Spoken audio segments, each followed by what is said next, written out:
பள்ளிக்கு சென்ற 14 வயது சிறுமி மாயம்.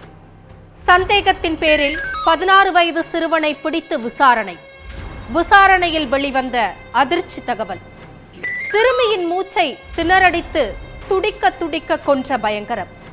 வீட்டின் அருகே உள்ள முட்புதரில் கிடந்த மகளின் கோலத்தை பார்த்து கதறிய பெற்றோர். 14 வயது சிறுமியை 16 வயது சிறுவன் கொலை செய்ததற்கு என்ன காரணம்? பின்னணி என்ன?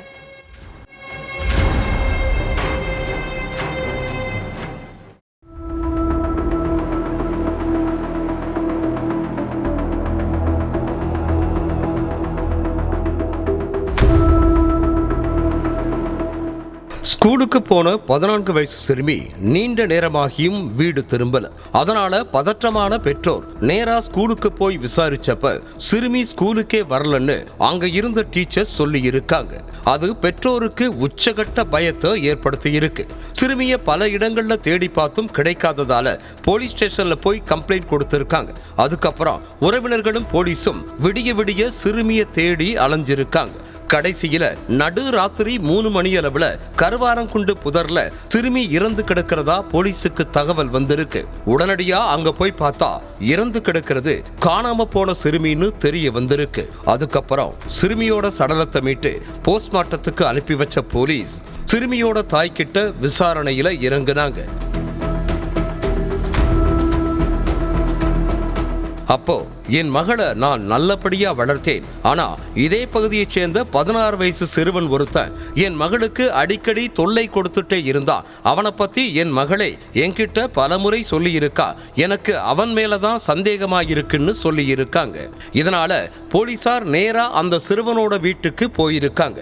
அப்போ அந்த சிறுவன் வீட்டுல இல்ல. சிறுவனோட செல்போன் நம்பரை ட்ரேஸ் பண்ணி விசாரிச்சிருக்காங்க போலீஸ். அப்போ சிக்னல் கருவாரக்குண்டுல உள்ள காட்டு பகுதியில காட்டியிருக்கு. இதனால போலீசார் சிக்னல் காட்டின இடத்துக்கு உடனடியா போயிருக்காங்க.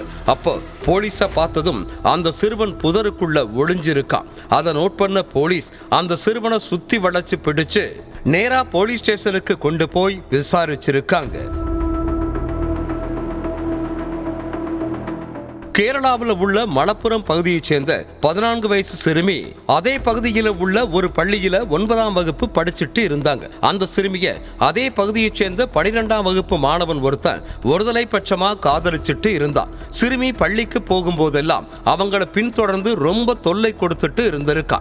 கொஞ்ச நாளைக்கு முன்னாடி சிறுமி தனியா பள்ளிக்கு போயிட்டு இருந்திருக்காங்க. அப்போ சிறுமிய பாதி வழியில வழிமறிச்ச சிறுவன் நான் உன்னை ரொம்ப சின்சியரா லவ் பண்றேன்னு சொல்லி இருக்கான்.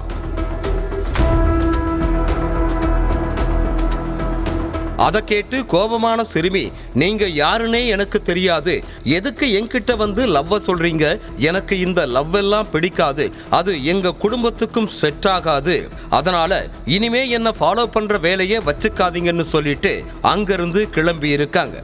அடுத்து பள்ளி முடிஞ்சு வீட்டுக்கு போன சிறுமி நடந்த எல்லா விஷயங்களையும் தன்னோட தாய்கிட்ட சொல்லி இருக்காங்க.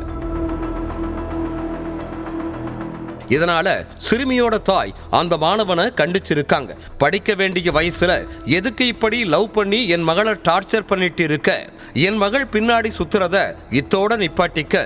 இதுக்கப்புறமும் என் மகளை நீ டார்ச்சர் பண்ணனா உண்மையில போலீஸ் ஸ்டேஷன்ல கம்ப்ளைண்ட் பண்ணிருவேன்னு மிரட்டி இருக்காங்க. ஆனா அந்த சிறுவன் எதையுமே கேட்கிற மாதிரி தெரியல. தொடர்ந்து அந்த சிறுமிக்கு லவ் டார்ச்சர் கொடுத்துட்டே இருந்திருக்கா. சம்பவத்தன்னைக்கு வழக்கம் போல சிறுமி ஸ்கூலுக்கு கிளம்பி போயிட்டு இருந்திருக்காங்க. அப்போ சிறுமிய பாதி வழியில வழிமறிச்ச சிறுவன் பக்கத்துல உள்ள காட்டு பகுதிக்கு கடத்திட்டு போயிருக்கா. அங்க வச்சு மறுபடியும் சிறுமிக்கு லவ் டார்ச்சர் கொடுத்திருக்கா. அப்போ சிறுமி அங்கிருந்து தப்பிச்சு ஓட பார்த்திருக்காங்க. ஆனா சிறுமிய சரமாரியா தாக்குன அந்த சிறுவன் சிறுமி கிட்ட தப்பா நடக்க முயற்சி பண்ணி இருக்கான். உன்னை எனக்கு சுத்தமா பிடிக்கல, என்ன தயவு செஞ்சு விட்டுருன்னு சொல்லி அழுது இருக்காங்க அந்த சிறுமி. ஆனா அந்த நேரத்துல சிறுவன் சிறுமியை பாலியல் பலாத்காரம் பண்ணி இருக்கான்.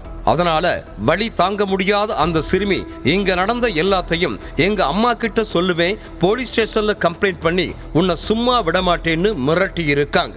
இதை கேட்டு பயந்து போன சிறுவன் சிறுமியை உயிரோட விட்டு வச்சா நம்மளை மாட்டி விட்டுருவான்னு நினைச்சு சிறுமியை கழுத்தை நெரிச்சு கொடூரமா கொலை பண்ணி இருக்கான். அடுத்து சடலத்தை ரயில்வே ஸ்டேஷன் பக்கத்துல உள்ள முட்புதருக்குள்ள வீசிட்டு தப்பிச்சு போயிருக்கான். ஆனா சிறுவனோட செல்போன் நம்பரை வச்சு அவன் இருக்கிற இடத்தை கண்டுபிடிச்ச போலீஸ் அந்த சிறுவனை அரெஸ்ட் பண்ணி இருக்காங்க.